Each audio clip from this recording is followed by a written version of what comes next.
So yun mga katuldok, ganito ako maglagay ng ring sa aking silo sa CI. Ayan o, ganito ako magkabit. So yung pinakadulo nitong nylon, sinisidyan ko muna. Ayan, para mag ano siya, bilog. Ayan o, yan yung pinakalock nya para hindi matanggal yung ito, yung pamo. Yan. So unahin kong kabit dito yung pamo. Ito yung iniuna kong ikabit dito sa pinaka silo. Ganyan ako magkabit. Yan lang.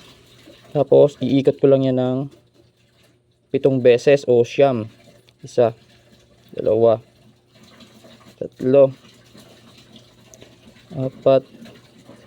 5, 6, 7, 8, 8, 9. So ayun, siyam na ikot. Yan, ipasok lang yan dito sa pinakabutas nya. Tapos hilahin lang ito, isa. Ganyan na yan o. Yan, ganyan na siya mga katuldok ha. Hindi din mapipigtas. Yan, hindi na matatanggal yan.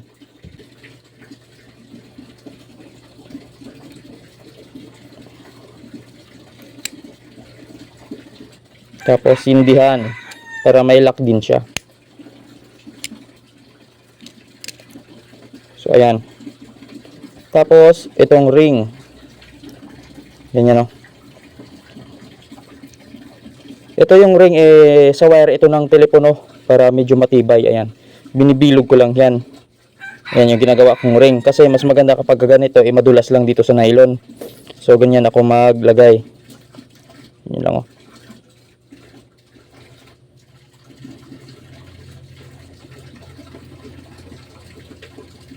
Yan, susukatin ko lang yan dito sa aking daliri kung gaano ito ka haba yung kanyang pamo. So ganyan. Yung sakto lang na maano yung paa ng labuyo.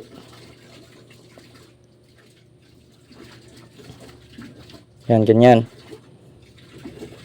Tapos lagyan lang ng lock.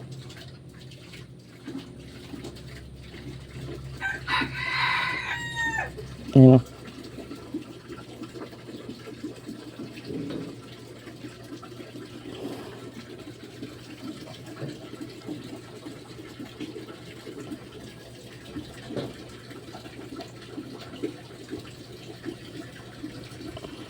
Mas maganda kasi kapag ganitong CI yung dipa mo, mas maganda yung pagka niya, pagka huli.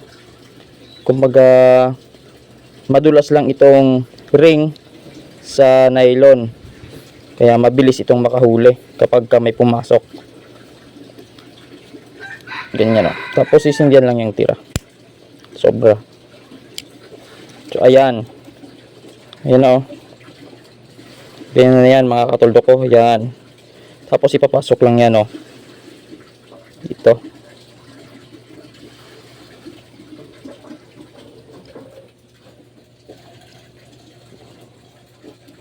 Ayan. Tapos agad-agudin lang yan para dumiretso. So ayan na. So ayan na mga katuldok yung nagawa ko. Ayan. Ano to, yung pinakasilo nito 15 piraso. So ayan o. Ayan, napakaganda mga katuldok.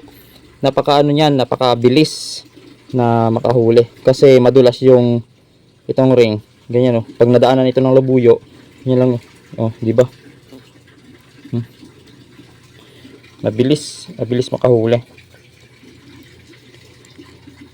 So sa sunod na lang yung iba, gagawa pa ako ng tutorial kung paano gawin itong bahayan. Ito pinakabahayan niya, kung paano magtirintas. So antay-antay lang mga katuldok sa mga nagtatanong dyan ha. Antay-antay lang at gagawan ko kayo ng tutorial paano magtirintas nitong pinakabahayan ng CI. So ayun lang, maraming salamat.